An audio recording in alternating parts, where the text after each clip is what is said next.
Hello, everyone, and welcome to the On Your Head Son podcast. This week, we are back on the line. On the line, let's go. On the line. And even bigger news, guess who's back? Hi, I'm back. Andy is Very good. back. Welcome back, Andy. Good to have you. Thank you. We've been getting a lot of comments online asking, Online. Where's Andy? Where is he? So where have you been? I have been studying the art of football. I know everything there is to know about this game. You know, just concentrating on the Premier League, getting it all sorted, ready just to come back to this podcast. So you've been studying it, so you finally understand that Dyche is not the best manager in the world. I understand more that Dyche is the best thing ever to happen to the game of football. Okay. So you haven't been studying. You haven't done anything, have you, Andy? You've just been working in a pub. That's all you've done. Yeah, I've been working in a pub, but no longer. So I actually have weekends free to watch football. Congratulations! Hey! Congratulations! And you're moving to Swansea. Come on! I'm moving to Swansea. So any Welsh fans, hit up Andy. He'll be there. He'll be doing live shows around the pubs of Swansea. Yeah, Let's Poverty go. Ping. Hit me up. Brilliant. Well, enough chit chat. Should we get to the games? Let's get to the games. I mean, first of all, let's actually say Bobby Charlton, RIP, absolute England legend. Come on, like is he the best ever England player? I know we just did the international special, and no one really mentioned him, but that's basically, obviously it's way before our time, so we never saw it. But yeah, best England player. Quite possibly. He scored 2 in the semi-final in the run-up to the 1966 win. Survivor of the crash as well. But yeah, great player on the pitch. From what I understand, a great man off the pitch. Exactly. Yeah. Rest in peace. Rest in peace. But yeah, we'll just get straight on to the games. Let's go. So first of all, we were together actually watching this in a pub in Brighton for my birthday. Shout out! Happy birthday! Happy birthday! Happy birthday! Good old Brighton! Yeah. And And on what did we Saturday win in night, Brighton? What did we win in Brighton, ladies and gentlemen? We won a drone from the seaside. Let's go. we were on the amusements all afternoon and we won a drone. Come on. Yeah. Don't drone on about it. Brilliant. Right, back to the football. Sorry, yeah. So the game was Chelsea versus Arsenal. Expected an Arsenal win. That didn't happen. Why, Matt? Why did Arsenal not win? A lot of reasons. Chelsea actually looked very good. First and foremostly, they looked very comfortable on the ball. I think actually the whole game they were the far more comfortable team, and Arsenal were very lucky to get away with a point. But you asked me why Arsenal were bad, so I won't talk about Chelsea at the moment. Arsenal, it was the least fluid I think I've seen. Like we've talked on them on this podcast, obviously, and they have not been their best this year at all. I think they've been very clunky all year. And this game was definitely their worst game I've seen this team under Arteta since they actually became like kind of a title challenger. Odegaard, it was his worst performance I've ever seen. I'd say can't remember him really making more than one pass or two passes, and every time he got to the final third, it looked like he just wasn't himself whatsoever. And I think that's due to Chelsea actually almost like pressing him very well and like not really letting the ball kind of go into him really. Just Arsenal just never really got going in this game. They were very lucky to get away from a point. Brilliant goal from Declan Rice, and a brilliant goal from Trossard as well, who came off the bench. So I mean that's why. And then also goalkeeper Raya is shit, absolutely awful. I mean, what kind of is going on with Ramsdale at the moment? He wasn't even in the squad. He's almost definitely going to be looking for an exit, or he's going to have to play, I think, in the next couple of games, because if he doesn't come in after a couple of performances like that, we spoke about City about 2 weeks ago where he made a couple of mistakes there. He just looks very shaky on the ball. And yeah, you've got to stand by your man, but Mikel Arteta's kind of caused this issue for himself, if I'm being brutally honest. So yeah. That's my thoughts on the game anyway. What's your stance, Andy? Raya or Ramsdale? Raya or Ramsdale? I mean, it's never a good sign that your number one keeper, you bring in not a replacement, but someone for competition with him. For a title contending team to have that like doubt of a number one, I don't think it serves the team in front of it any good. And I mean, Ramsdale did make mistakes while he was in the goal at Arsenal as well. But Raya coming in, he does not look confident. You saw it in the City game, and especially in the Chelsea game. His positioning was off for the Mudryk goal for a start. Yeah. And he's supposed to be there to play out from the back, and you're not confident when he's on the ball. No, I wouldn't say It's so. not like an Edison would be. There's so many cringy moments, aren't there? Yeah, that's so good look at many him. horrible, gut-wrenching moments. Even if you're not an Arsenal fan, you just don't like to see. Well, he almost kicked it against the City player into his own net the week before, didn't he? Yeah. As well. So, yeah. Letting him come onto him. Very funny. I think it's. I think the point that I made as well is that like they're both goalkeepers. So the beginning of last season, Robert Sanchez was the goalkeeper of Brighton, and David Raya was the goalkeeper of Brentford. I don't think at that point anyone would have thought. No one would have put money on the fact that David Raya would be the Arsenal goalkeeper and that Robert Sanchez would be the Chelsea goalkeeper. And for me, they're proving exactly where they are. They are subpar goalkeepers for a top club. They could be backup goalkeepers at these clubs. Yeah. They could be a good level Premier League club goalkeeper. But I do not think that they are like top level. And I think already that both goalkeepers, in my mind, need to be replaced. One point I do want to make on them both, actually. Whenever I hear the name Robert Sanchez, I think he's called Roger Sanchez. I think he's the early noughties DJ called Roger Sanchez. You know the song, Another Chance? No, I don't actually. No.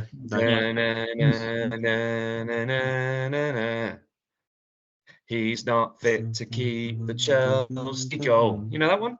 Yeah, I do know that one actually. I've heard it, but I can't say it's really my favourite one. I wouldn't say it's in my repertoire at the moment. So would you prefer David Raya's, like the guy that sounds a bit like David Raya? Edward Meyer, Stereo Love? Edward Meyer, yeah, I'd much prefer Stereo Love actually, to be fair. When you're gonna get out the Arsenal goal? Yeah, genius. Do you come up with that, James? I'm so lost. No idea. Andy, these two superstar DJs were before your time. Superstar DJs? Wow. Yeah, Roger Sanchez and Edward Meyer. Fair play. Never heard of them. And they're now playing a goal for Arsenal and Chelsea. Exactly. Who'd put money on that 20 years ago? Yeah, no, it's me. I'm a billionaire now. Oh, you? That's good. One note on Chelsea was they played really well between the boxes, but you would say their final third is still very poor. And I think we were saying it as we were going. They didn't create one chance from open play this game at all. But they did look like the better team. But that doesn't really say anything, really, to be honest, because Arsenal was so shit. So yeah, but I mean, Conor Gallagher and Enzo Fernandez and Caicedo, I think, is actually a very good middle three, if I'm being honest. But yeah, they didn't create anything. People are saying that Chelsea. Oh, sorry, Andy. I was going to say I'm not overly sold on Conor Gallagher yet as part of that midfield three, because I think he has off games, and I don't think he's at the level that Chelsea need to be in that midfield three. But I do like the look of Enzo Fernandez and Caicedo. But obviously, there's problems going forward, like you said. But yeah, that was all. My biggest thing from this is that people are sort of saying like, "Oh, Chelsea have finally awoken. They're finally there." Chelsea have been doing this most games all season. They really, really have. But they just haven't been able to create chances or finish those chances. And this game was exactly the same. They scored a cross accidentally, and they scored a penalty, which in like 5, 10, 15 years ago might not have been a penalty. And then, so I don't think much has changed. They played brilliantly. They really, really did. And they should have gone away with the 3 points based on the balance of the game. But they still didn't create enough. They've still got a dodgy keeper. And Arsenal had that one moment of magic to make the score 2-2. Yeah, exactly. Yeah. completely agree. And I think also on that note, I mean, Cucurella, I know he's not had the best start at Chelsea at all for however long he's been there, a year and a half. But he looked unbelievable against Saka. I know Saka didn't really look fit, if I'm being brutally honest. But Cucurella, one-on-one defender, very good defender. And that's hopefully why he's brought in. I mean, yeah. But as you said, Andy, Conor Gallagher's their captain. Conor Gallagher, Chelsea's captain. I mean, not their chosen captain. Not their chosen captain. They gave it to Reece James. He's injured. Did they give it to Chilwell after that, or did they give it straight to Gallagher? Well, Chilwell's always injured, so I mean that'd be strange one. Yeah, but he's Palace level. He can't say that he's proper. I mean, he's good, but he's not great. Yeah. No, I agree. I think overall, it's bizarre because it was a really, really good goals each. Really, 0-0. Yeah, agreed. A game that could not have been 0-0. Any chance? It was so open. Was Villa versus West Ham, 4-1 to the mighty Villa, and. I know Matt wants to talk about Ollie Watkins, the highest scorer in FPL so far. That he is. What a player! What a player! Scored an England goal in the international break as well. Yeah. Tell me about Ollie Watkins. What makes him so good? Ollie Watkins is lightning quick, absolutely lightning quick, and I think he gets in those positions every single time. Every single game you watch him, he's always going to create himself a chance or being on the end of something. But he can also make his own chances, like he did in this game, where, to be honest, West Ham were on top after half time for about 20 minutes until Ollie Watkins' goal, which was absolutely perfect. Where he just dragged it on his left foot, weaker foot, top bins, brilliant, just unbelievable. And the pace he shows. Aston Villa are a perfect football team. If you were to design a football team, that's how you should play. It's a bit counter-attack. It's not overly possession. It's not but it's just counter-attacking football at its absolute finest, with 3 or 4 unbelievably quick players going forward, but big players as well, big presence as well. I mean, centre-backs are unbelievable. Your right back and left back are unbelievable, and centre-mids as well. Like, Tielemans only came on at the 88th minute, and he was Leicester's best player for the last 2-3 years, really, or one of their best players. I don't really see a fault with this team, and I can't really see him slowing down too much. The only way I can see it is a Watkins injury. I think would be big for them. Actually, Douglas Luiz, I think, really does control the play, break up the play a lot of that as well, and also scored 2 goals. Obviously, I think keeper should have saved 1, and 1 was a penalty. But oh well. But I mean, I can't really see this team stopping. If I'm being brutally honest, I think they're going to roll with it, and I genuinely still think they're getting that top 4. Yeah. What do you say, Andy? Aston Villa top 4? I don't think they've got enough for top 4, because I still think they can slip up against the bigger teams. Because when they come up against these big teams, I don't know if they have the greatest record against all of them. I don't know the facts behind that. That's a terrible, point if that's wrong. But I don't see them getting all the way to top 4. I get they're a good team at the moment, but like you said, one injury to Douglas Luiz or Ollie Watkins, then instantly that's all knocked back. Whereas the bigger teams will have players that can come in and replace them. Yeah. Replace those vital positions rather than Aston Villa, who don't have the strength in those positions to come in. I mean, I do like the style of play they're playing. I think it's quite good, but I don't think it's enough for top 4. I think they'll struggle to get top 4 this season. They're very high risk, high reward. They play with a very high line. If teams work out how to play against them, then they really do. The opening game of the season, Newcastle put, I think it was 5 past them. It was 5. In the opening game of the season. And if teams are really good at running in behind, they can get at Aston Villa. They really can. But they're exciting to watch. I don't think they're going to get a 0-0 at Villa Park. No, they scored the second most goals this season. So I mean, they're unbelievably exciting. Who do you think scored? Oh, this is brilliant actually. Which 3 teams do you think scored the most goals this year? The top has got 24, then it's 23 with Aston Villa, and then 22 for the next one. For me, they're the 3 most exciting teams. I do know this actually. Everton. But I'll let Andy guess. Not Everton. Not Everton. I'll take a gamble. City. No. No. Wrong. City this year. Wrong. Man City are not exciting to watch. Man City are not I exciting will to watch. go for Newcastle, Villa, Brighton. Yeah, in that order. Yeah. Correct. Yeah. Brilliant. Newcastle. Yeah, they are banging them in, to be fair. Yeah. Brilliant. And I think that is a lovely segue into Newcastle versus Palace. Yes. Newcastle tore Palace to shreds. Palace have had a solid start to the season as ever under Roy Hodgson, but Newcastle won 4-0. Again, they're amazing. Yeah, they are. Yeah. Living the dream this year. Living the dream. Like Eddie Howe just seemed to have brought an amazing feeling around the place. He's got players playing out of their skin. Mm-hmm. Jacob Murphy, for example, just looks like he's happy to be there the entire time. Whenever he scores or does something well, he just grins. No. I know he scored a cross at the weekend, but he deserved that because he got 2 assists. He was chasing. He was all over the pitch. He was superb. But he's just got average players who people thought didn't have a future anywhere near Newcastle, playing unbelievably. Longstaff as well, I think, comes into that. Didn't think Dan Burn. I mean, he got left by Brighton, and somehow he's pivotal to their defence. Dan Burn, playing out of his skin at left back. Completely agree.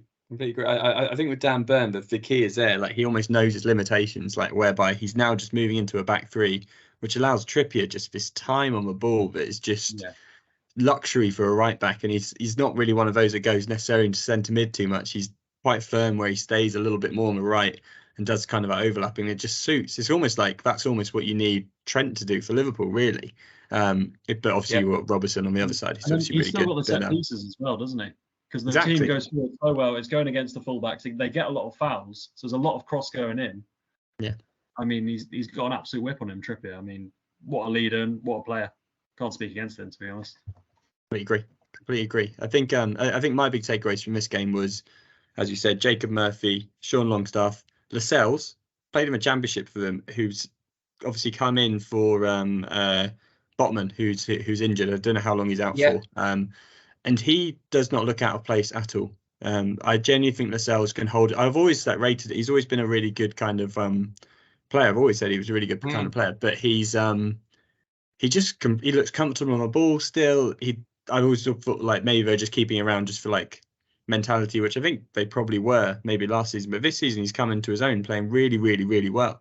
And the other one is obviously Anthony Gordon, who is flying this year and is up there for kind of like probably my surprise of a season of how good he actually is. I agree completely. I think that every single football fan last year, when Chelsea initially put in that bid for 50 million, I think it was for Anthony Gordon, everyone was like, what the hell? 50 million for Anthony Gordon? He looks all right. And then Newcastle then went in January anyway, and I think it was 40, I think they paid. And I think a lot of people got the validation they wanted given his performance the second half of the season last year. He didn't do anything. He was a bit useless, whereas he had a brilliant summer in the under-21s for England.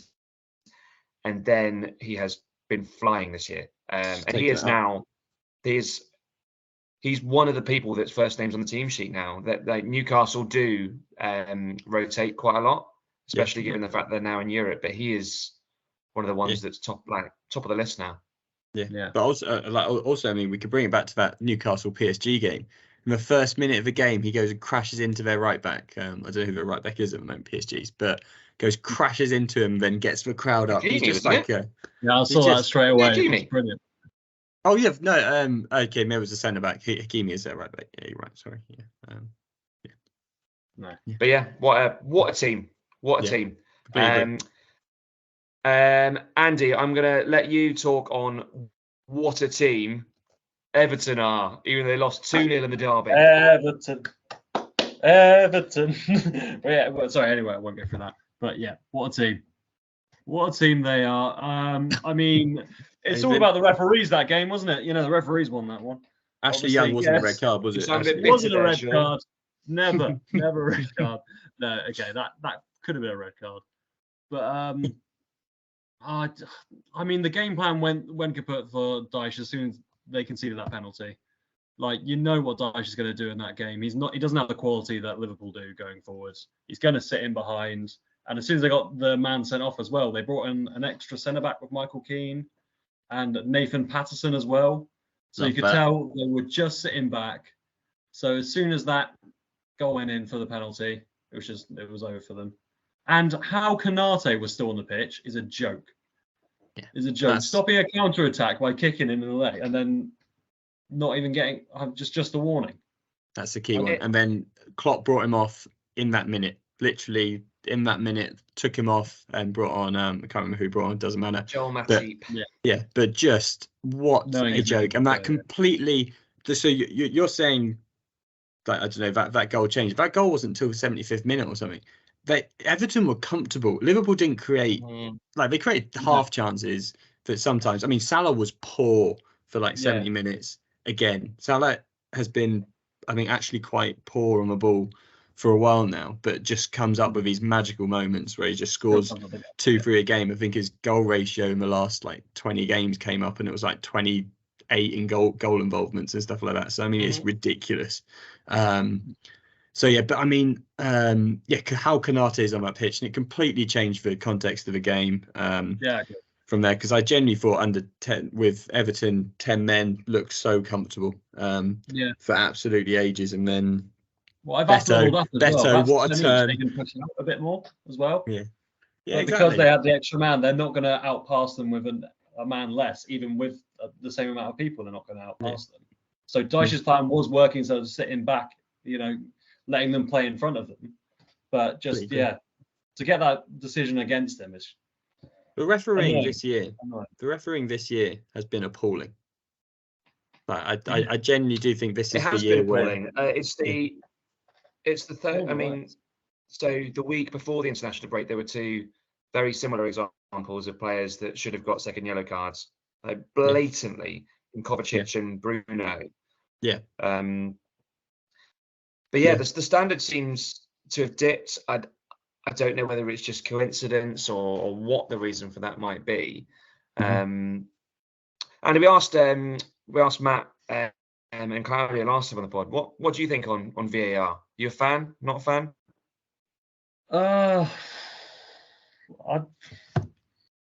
I do like VAR. I think it's right to actually have the video system referee and get the decision right, but they don't have it for simple decisions as well.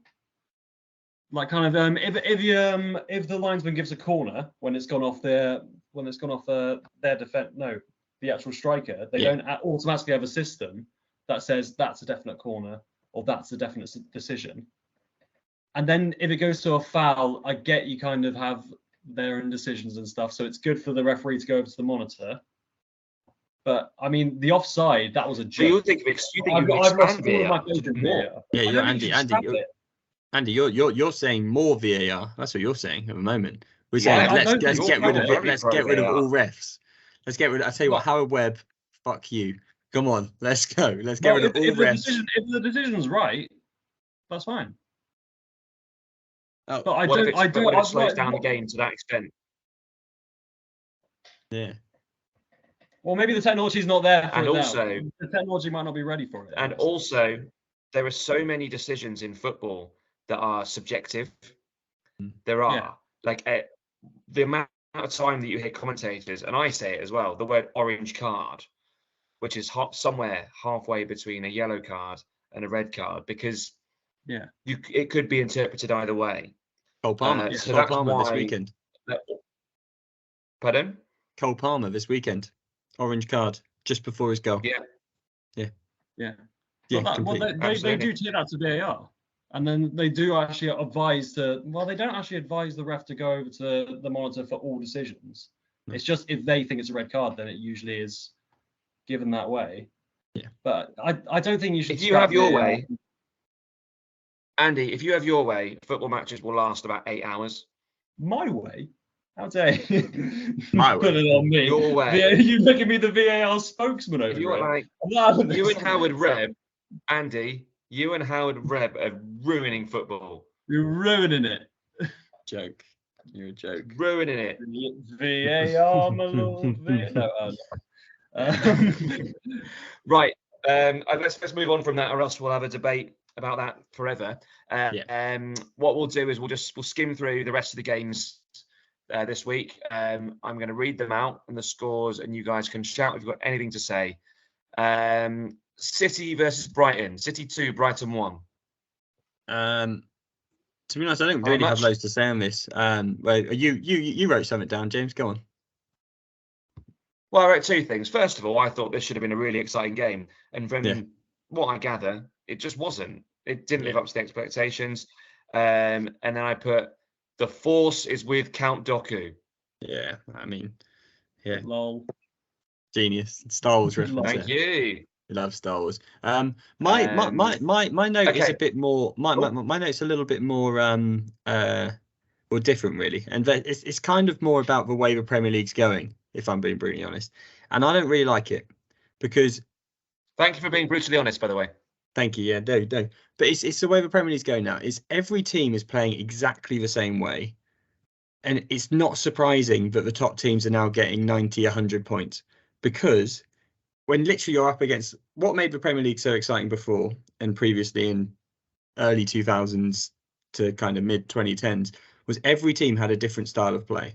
Whereas now you look around the league, every team is playing exactly the same way. So your Man Cities, your Arsenals, your Liverpools are always going to have the better players. And then they're playing exactly the same way. They're coming against that every week, really, bar a few nuances that it's just becoming so monotonous now that you are going to end up with these teams on 90, 100 points. Like you've seen Spanish football for the last 20 years with every team again, bar Atletico, playing that's exactly the same style.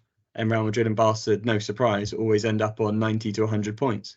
And I think it's a massive change in kind of a way football's going. So this isn't a surprise to me, this result, because it's Man City are slightly the better footballing team, but they both play a very similar style, really, you'd say. So it's. I get that. I think that's a very good point, and it sounds like you're a Sean Dyche fan. No, because I think Sean Dyche doesn't actually play like Andy describes how he used to play. When you actually watch Everton now, they are trying to play out from the back in the same way. Yes, they do go longer than other managers. Brentford also do as well a little bit, but Sean Dyche is still going short to his centre backs for a lot of the things, and everything is still there's nuances, and he's more direct than others, but he is still trying to do a very similar. I mean, the centre backs are known for long balls. I mean, Tarkowski's always known for a long ball. I've never gone against. They don't just lump it up from goal kicks. No, I know. No, I'm not saying it, but they are still trying to play through the midfield first. Like it's not always like hit the wings, hit the space. Like I think sometimes we kind of discredit Sean Dyche for that in a little bit way. You don't. I'm sorry, no, exactly. That kind of that's like what he's associated with, if you know what I mean. But no, but this game was dull. That's so what you mean is bring back Mourinho to the Prem. That's what it's missing. Completely agree.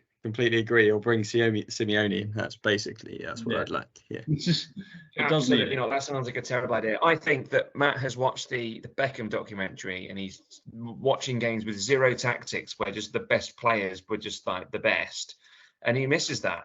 I do. Gaza. He's getting all nostalgic. Gaza. I am getting old. He's been eating those member berries. Let's move on. Nice South Park reference there. Anyway, thank you for the laugh, Andy. Thank you. Right, moving on. Sorry, I don't have any more. We have Sheffield United versus Man United.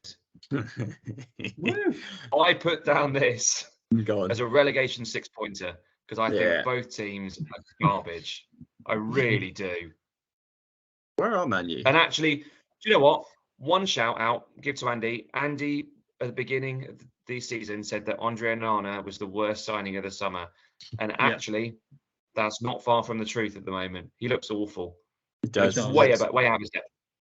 Absolute joke, doesn't he? He was supposed to be confident going out of goal, but he actually brings more nerves to the team. I thought he'd be better. I didn't think he'd be this bad. I thought he would still have some keeping ability to him, but once again, the downgrade from De Gea this season, it's so obvious for them. I mean, speaking of De Gea, he's currently having lunch and everything. He went to see Man U women the other day, Man U under 21s. And then he was also having lunch today with Bruno Fernandes and Rafa Varane. So, and he's still a free agent. So, I mean, don't rule him out. And give him a bigger I'm contract. surprised he's not at a club. Maybe this was the plan all along. He knew that Onana would be crap. He's absolute dog shit. So, yeah, maybe. Who knows? Scott McTominay scored again. Go on. He did. Then he gave a penalty away about a minute later. Yeah, he did. Yeah, that's fair. Right, move on. Brentford versus Burnley. Miss of the season. Miss Koleosho, miss of the season. Miss of the Awful. season. Yeah. And another VAR F up. Neil Mopé is well overdue a goal. It's been 30 Premier League games since he last scored. He scored a valid goal, and VAR incorrectly ruled it for offside. Luckily, there's not an uproar about it because Brentford won 3-0 anyway. Yeah. But if I was Neil Mopé, I'd be pissed off. Oh, did you actually see him in the game? In the game, like I watched the highlights, and he was getting so annoyed that he hadn't scored, and he was just started shooting from everywhere. It was brilliant, and obviously like Wisa scored, I think, and Buemo scored as well. But everything good did go through actually.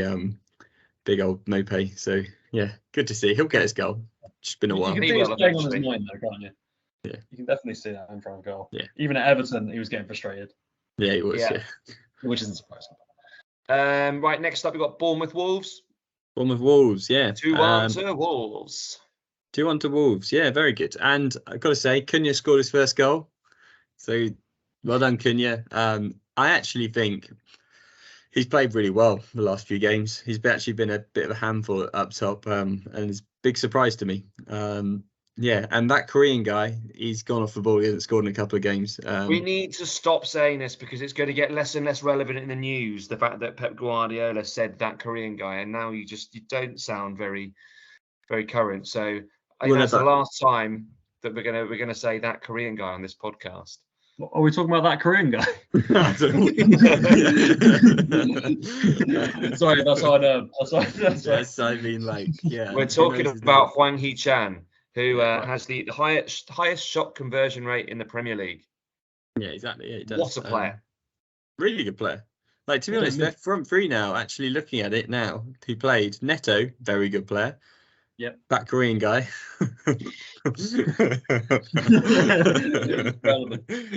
And Cunha, who was a handful. So actually, yeah, maybe they're not as bad as we once thought. And Gary O'Neill's actually on Monday. The top manager. Gary O'Neill's on Monday Night Football at the moment, and they obviously talked to him about it, and it's quite interesting. He comes across as just a really good kind of coach, and very structured in a way that he's kind of built. Yeah, like Bournemouth before and now Wolves. It's good. He deserves a big old pat on the back. That's what I reckon. Yes. Yeah. That's what we all say. We sure do. Right, last game of the weekend was Nottingham Forest Luton. Nottingham Forest were 2-0 up thanks to 2 goals from Chris Wood, and then Luton pulled it back 2-2. Go on, Luton. Can they do it? Can Luton stay up? Can they stay up? Well, Luton. Can Luton stay up? I mean, their signings suggest yes. I mean, all the Premier League rejects. I love that. Ross Barkley. Who's next? And just Townsend. I'm surprised Nathan Redmond didn't go there, to be fair. Who else did? I can't remember. There was a couple of others, weren't there? But they didn't even play. Oh, Kiate's there. Oh no, he's not. No, he's at Thingy. He's at sorry. Tim Krul. Tim Krul's at Luton. He doesn't play. Yeah, Tim Krul. Whoa, what a team. What a team. No, they can't stay up. No, sorry. Okay. So we're still on the promoted teams. Going down. I think so. Maybe Bournemouth could be chucked in there, but yeah. What was it? Luton, Luton, Sheffield, Burnley, and Bournemouth. Yeah, I think Wolves have done enough to get out of it, and Everton just have enough. I don't know how Forest threw that away though against Luton. They were in control of that game. They just won one lucky goal, and then the second goal seemed quite easy. Yeah, it did. Brilliant. And then just a quick word on Monday Night Football, because that has just finished. So fresh off the press, it was Tottenham to Fulham 0. Tottenham are top. Yes. Go on, Jimmy Maddison. We love it. Udogie went off injured. That's the big news from that. So fingers crossed he stays fit. But Tottenham are top. Who'd have said that after 9-10 games, whatever we're on. After Kane leaving. Spurs top of the league. Coincidence? And Bayern Munich a third. And Bayern Munich, that's winners win. Yeah, exactly. But no, like Tottenham, I watched the second half just there. Tottenham look really good. Again. But 2 big errors from Bassi, who we praised actually previously in this podcast. But I like Calvin Bassi. Yeah, so do I. But yeah.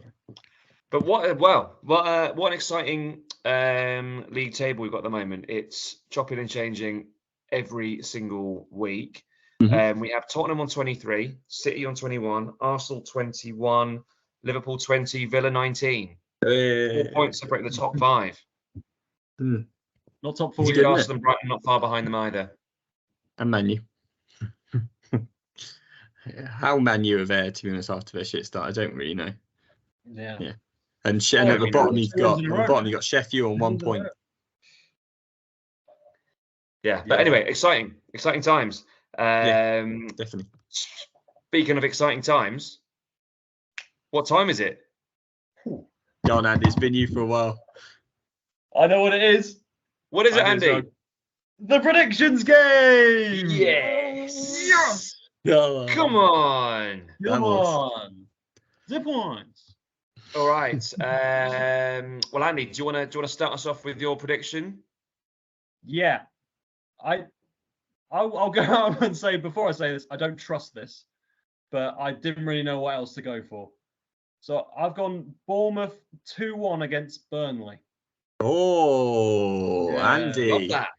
Andy. I've gone risky. I don't trust that, but just all the other games, and the ones I've used, just none of them seem like gimmies. Well, Andy. So Andy is winning the game at the moment. Hold your horses, Andy. I'm going against you. I'm coming for you. I'm going Burnley winning away 3-2 against Bournemouth. Oh, here we go. Vincent Kompany's getting his first win as a Premier League manager, and then he's on for the 100-point season that he promised us at the start of the season. So come on. Sorry, quick fact check. Vincent Kompany has won a game in the Premier League already. They beat Luton a few weeks ago. 2-1. Oh, they did. Yeah, fine. First away win.